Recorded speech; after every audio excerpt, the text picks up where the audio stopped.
For almost 75 years, the FBI's top 10 most wanted list has helped bring down some of the nation's most dangerous criminals. As for what makes the list special, it only features criminals that the FBI deems to be especially serious threats to society. And to get on it, you basically have to do something extremely messed up or have a very lengthy record of major crimes. The story behind the list goes that back in 1949, a reporter asked the FBI to list out the 10 toughest guys that they were trying to catch so they could ask the public for help. After obtaining the list, the reporter published the criminals' pictures on the front page of the Washington Daily News, and the rest is history. Since then, the FBI has been able to catch almost 500 wanted fugitives thanks to public tips. These are the current criminals on the list. Bhadresh Kumar Chetanbhai Patel. On April 12, 2015, a CCTV camera captured two Dunkin' Donuts employees, one male and one female, walking towards the shop's back room at around 9:30 p.m. before disappearing from view. A few seconds later, the man comes back into the camera's view, and it seems as if nothing out of the ordinary took place in the minute that went down between the two clips. A few minutes later, customers alerted the police when they didn't see any employees in the shop, and that's when the cops discovered something horrifying. Lying on the floor of the shop's back room was an Indian woman named Palak, lifeless, who had been pummeled to death by the man in the footage. As it was later revealed, the man who took Palak's life was her husband, Bhadresh Kumar. As the authorities later learned, the couple had been through a series of major arguments in the months leading up to that day. According to court documents, the two of their visas were about to expire in a few weeks. Palak wanted to go back to India, but Bhadresh Kumar wanted to stay in the US, and it looks like he couldn't find a better way to communicate his frustration with the situation than to brutally take his wife's life. After the crime, Bhadresh Kumar was last seen taking a taxi from a hotel in New Jersey to a train station in Newark, but what he did after that is really anyone's guess. To bring more attention to a suspect who might otherwise walk away scot-free, the FBI placed him on the most wanted list. As of today, there's a $250,000 reward to bring the suspect into custody, but almost 10 years after the crime, it looks like that won't happen anytime soon. Alejandro Rosales Castillo. The youngest suspect on the most wanted list, 26-year-old Alejandro Rosales Castillo, has been on the FBI's radar for more than 8 years. In 2016, he shot his female co-worker Sandy Lee in a wooded area in Cabarrus County, North Carolina. A few days later, the female victim's car was located at a bus station in Phoenix, Arizona. As the authorities later found out, there were multiple people involved in the case, with the main ones being the victim, a woman named Amia Feaster, and Alejandro himself, all of whom worked together at a restaurant in Charlotte. During the investigation, the cops learned that Sandy Lee and Alejandro had briefly dated, and after their breakup, Castillo started dating his other co-worker, Amia Feaster. According to court documents, Sandy Lee had apparently lent some money to Alejandro, and on August 9th of that year, he texted her to meet up with him at a Quick Trip located on Eastway Drive in Charlotte, claiming that he was going to pay her back. Disturbingly, that's when Castillo decided to rob her at gunpoint, take her life, and flee to Mexico. In an eerie clip of CCTV footage that was later released by the authorities, the suspect can be seen crossing the Mexican border through Nogales, Arizona, along with his girlfriend Amia. A couple of months later that same year, Amia turned herself into the authorities in Mexico and was charged with accessory after the fact of felony murder and larceny of a motor vehicle. Based on her testimony, she and Alejandro had been staying with the killer's cousin. At some point, Castillo had once again disappeared with no explanation, and that's when she decided to turn herself in. As of 2024, the FBI has no further clues that could lead to Castillo's arrest. Right now, all they know is that he's probably still living in Mexico. The last time he was seen, he wore his hair short and shaved on the sides, but that's pretty much all they have to go on. As of today, there's still a $250,000 reward out for his arrest, but there have been no further updates on his case. Ruja Ignatova. In 2016, the Bulgarian entrepreneur Ruja Ignatova stepped on stage in a beautiful red dress at the Coin Rush global event in Wembley, London to talk about her vision for the future of her crypto company OneCoin. During the presentation, she claimed that in 2 years, everyone would forget about Bitcoin and that OneCoin would dominate the crypto world as the one true cryptocurrency. It's hard to imagine that any of her excited, applauding investors knew that they were stepping into what was later described by the New York Times as one of the biggest scams in history. For several years, Ruja, or the crypto queen as she's known nowadays, promised her buyers a 5-fold and even 10-fold return on their investment in OneCoin. Normally, these kinds of claims are an immediate red flag, but because the entire world was scrambling to get on the crypto action, a ton of investors jumped at the opportunity without thinking twice, resulting in a massive OneCoin buying frenzy. Between 2014 and 2016, OneCoin raked in more than $4 billion from unsuspecting investors, with more than $50 million coming from investors in the US. As the investors learned when they bought into OneCoin, the company was pretty much a pyramid scheme in which they were rewarded for recruiting their friends to buy it as well. And for a while, the shady multi-level marketing model seemed to be working for Ruja. However, in 2016, a lot of our investors started complaining that they were really struggling to sell their OneCoins and that they didn't see how they'd ever recoup their investments. Word started to spread online that OneCoin was a scam, which drew the attention of the media as well as federal investigators. Unfortunately, it was a little too late by then. Less than a year and a half after her presentation in Wembley, Ruja got on a plane from Bulgaria to Greece and was never seen again. Disturbingly, during the investigations, a bunch of really messed up emails written by Ruja were leaked by federal investigators in which the crypto queen made it more than clear that she knew she was scamming people out of their hard-earned money from the very start. In some of her emails, she admitted that the company wasn't actually mining any coins, that her coin was trash, and that her investors were idiots for trusting her. In one of her emails, she proposed an exit strategy to her partner Carl Greenwood, which consisted of taking the money, running away, and blaming somebody else for the whole thing. During the investigation, Carl ended up pleading guilty to wire fraud and conspiracy to launder money, for which he was sentenced to 20 years in prison. As it was later revealed, the FBI had been onto Ruja long before she fled from Bulgaria, even recruiting her American boyfriend to look into her company's practices for them. After learning about her extremely sketchy business practices and her grand scheme to steal billions of dollars from investors all around the world, she was charged with wire fraud, money laundering, and securities fraud. This promptly landed her a spot on the FBI's most wanted list, becoming only the 11th woman to earn that distinction. Looking into her past to find clues as to what could have influenced Ruja to do something so nefarious, federal investigators found some pretty interesting stuff. As it turns out, Ruja was fluent in 4 languages, was extremely intelligent, once had a job at a high-ranking consulting firm, and had been obsessed with fashion and maintaining her image from a very young age. It was only with the benefit of hindsight that prosecutors were able to clearly see how she used all these qualities to carry out her malicious plans. Unfortunately, it doesn't look like the FBI will find her anytime soon. It's been rumored that after fleeing the country, the crypto queen may have drastically altered her appearance with plastic surgery, and is believed to travel with armed guards at all times. Disturbingly, there have also been several allegations that she was murdered by an accomplice, but this hasn't been proven. If she is still alive, the FBI suspects Ruja is traveling on a German passport to the United Arab Emirates, Bulgaria, Germany, Russia, Greece, and multiple countries in Eastern Europe. Considering how elusive she's been since her disappearance almost 8 years ago, it's unlikely the FBI will ever find out what became of Ruja Ignatova after pulling off one of the largest financial scams in history. Arnaldo Jimenez.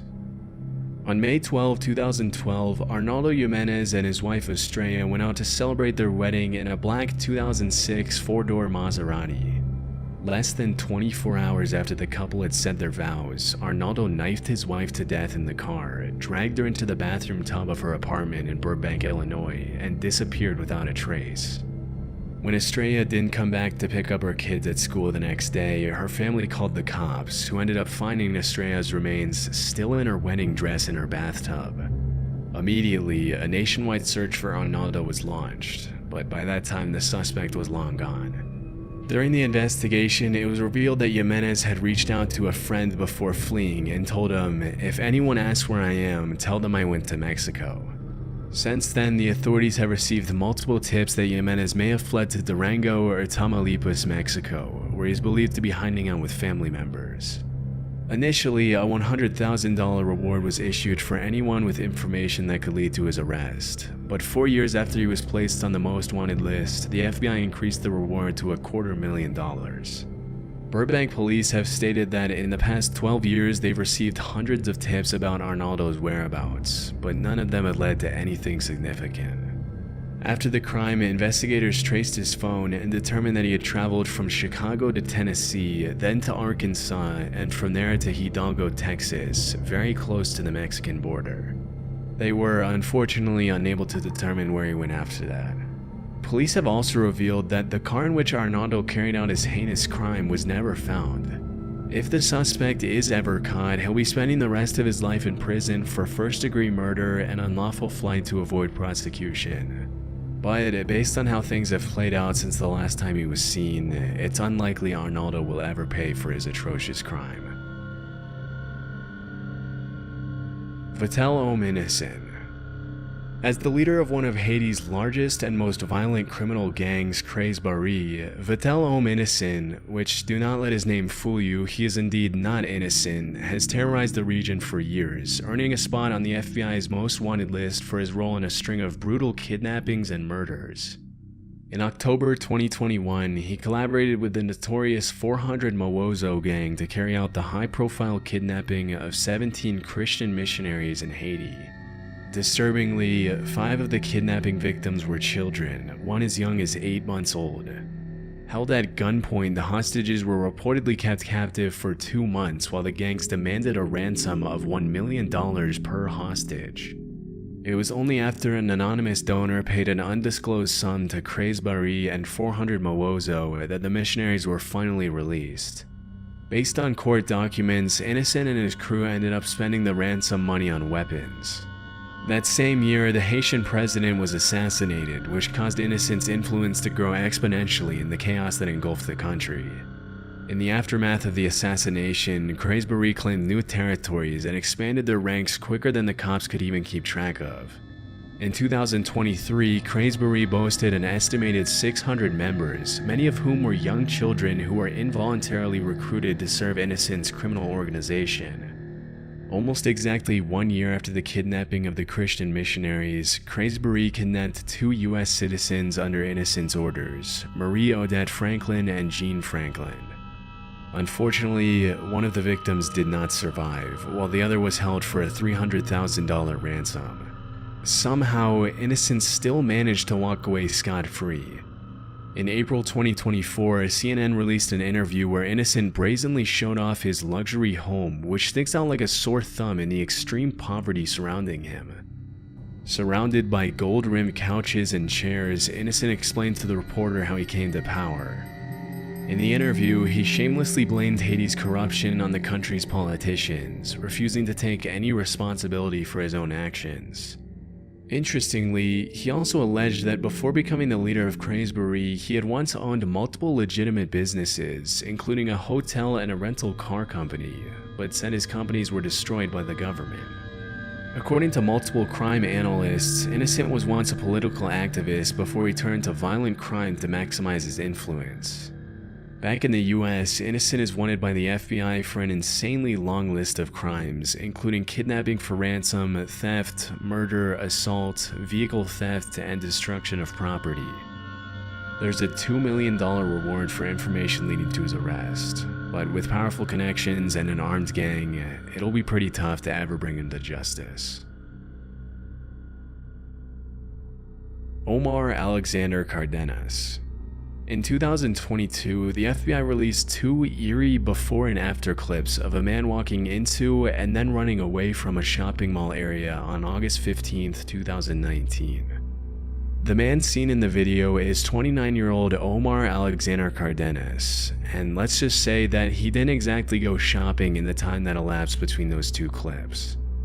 After disappearing from the camera's view, Omar walked up to a man standing outside the Hair Icon barber shop at an outdoor shopping center and fired several rounds from his semi-automatic handgun at his head, killing him instantly. Immediately after committing the crime, Omar fled the scene a little after 4 p.m., as he can be seen in the eerie FBI footage. A suspected member of the Pierce Street gang in Los Angeles, and often going by the nickname Dollar, Omar is suspected to have fled to Mexico to seek refuge among his relatives. In September 2021, a federal arrest warrant was issued for the suspect after he was charged with murder and unlawful flight to avoid prosecution, thanks to which he was pinned on the most wanted billboard. Even though he committed a brutal crime pretty much in broad daylight and didn't exactly shy away from the cameras after doing it, the cops seem to know surprisingly little about Omar. The only things they really know about him are that he's around 300 pounds, wears thick prescription glasses, has at least one tattoo, and is considered armed and dangerous. Which alone is hardly enough to track down a criminal who's crossed international borders to flee prosecution. With time, hopefully more information will surface leading to his potential extradition and arrest, but for now, it looks like Omar will remain a most wanted criminal. Yulan Adonai Archaga Carayas. Back in the 80s, a gang known as the Mara Salvatrucha was set up to protect Salvadorian immigrants from other gangs in the Los Angeles area. Fast forward a couple of decades, and the Mara, or the MS-13 for short, had become one of the most brutal and violent criminal organizations in the world. Nowadays, MS-13 has a strong presence in El Salvador, Guatemala, Honduras, Mexico, the US, Canada, and even Spain. They engage in all kinds of criminal activity, from drug trafficking, human trafficking, extortion, murder, and racketeering, often using extreme violence to maintain their influence and control. For many years, a man named Yulan Adonai Archaga Carayas operated as the head of MS-13's criminal activities in Honduras, providing support and resources to the gang in Central America and the US with firearms, narcotics, and loads of cash. Often operating under his alias Porky, Yulan is wanted by the FBI for trafficking multi-ton loads of drugs through Honduras to the US, and for the killing of several rival gang members. Among Porky's colorful criminal charges, you'll find everything from murder to racketeering conspiracy to drug importation to possession of machine guns. Even though he's only around 160 pounds, Yulan is considered one of the most powerful men in Honduras, as the MS-13 gang has had the country in a chokehold for years. The most shocking part of the story is that at one point, Porky had already been apprehended by the Honduran authorities and was even taken to a courthouse for a hearing on charges of murdering 2 Honduran prosecutors. But during the hearing, 20 armed men dressed up in the same clothes as the anti-gang police units walked into the building escorting a veiled suspect and suddenly opened fire on the guards. In just a few seconds, the men subdued the guards and safely escorted Porky out of the courthouse, killing 4 police officers in the process. For obvious reasons, Porky is considered armed and extremely dangerous. Due to the sheer nature of his crimes, the FBI is offering $5 million to anyone who can provide information leading to his arrest. One of the things that makes it extremely difficult to track a suspect like Porky down is that he's taken every possible measure to fly under the radar. Although he's believed to still be in Honduras, he and his security team use untraceable numbers from Israel and Poland, and he goes to extreme lengths to keep his whereabouts a secret when he contacts his family. Although the hunt for Porky is far from over, he's likely to remain one of the most elusive and dangerous fugitives on the FBI's most wanted list for years to come. Alexis Flores. One seemingly peaceful afternoon in July 2000, 5-year-old Ariana de Jesus was playing on the street in Philadelphia with her sister and friends when her mom went out for a quick trip to the store. When her mom came back, she started living every parent's worst nightmare. Ariana had been taken by a suspicious man. Immediately, her mother reported her missing, triggering a citywide search for the 5-year-old girl. In a desperate effort to bring more attention to the disappearance, Ariana's family and friends covered every neighborhood wall, light post, and stop sign with flyers and missing posters, but nobody had any clue what had happened to the little girl. Unfortunately, after a few weeks of searching, the cops found her unresponsive in the basement of an abandoned apartment building just a few blocks away from where she had been taken. Disturbingly, the authorities also found a t-shirt featuring a bold political logo at the crime scene, which they deduced belonged to the suspect. During the investigation, a man came forward stating that he was pretty certain the t-shirt had belonged to a guy he only knew as Carlos, a drifter he had once employed as a handyman. Unfortunately, despite the promising lead, the case went cold for several years, leaving Ariana's family devastated and confused. It wasn't until 2007 that the authorities were able to analyze the shirt again thanks to recent advances in DNA technology, and what they found changed the course of the investigation forever. The DNA in the shirt was a perfect match with that of a man named Alexis Flores, who had been arrested in Arizona in 2002 for shoplifting and in 2004 for forgery. Unfortunately, by the time his DNA was linked to the crime, he had already been deported to Honduras years earlier for other less serious crimes. As the police would later find, finding Alexis Flores was going to be a lot more difficult than they initially thought. Throughout his colorful criminal career, Alexis had provided multiple fraudulent dates of birth and names. Despite his inclusion in the most wanted list, the only things the FBI really knows about him are that Alexis is around 5'4", 130 pounds, and has visible scars on his forehead and right cheek. Due to his crimes, he's obviously also considered armed and extremely dangerous. With a $250,000 reward on his head for the crimes of kidnapping and murder, you would think that someone would have come forward with information on this guy, but 24 years after the crime, Alexis has remained unfound. Wilver Villegas Palomino. The National Liberation Army, or ELN, is a Marxist-Leninist guerrilla insurgency group in Colombia, often referred to as Colombia's last true insurgency and one of Latin America's most powerful criminal organizations. In the past few years, the ELN has expanded aggressively into Venezuela, thanks to which the National Liberation Army now has over 6,000 active members. Interestingly, for the first few decades after its foundation, the group mostly focused their efforts on kidnapping, extortion, and attacking oil infrastructure.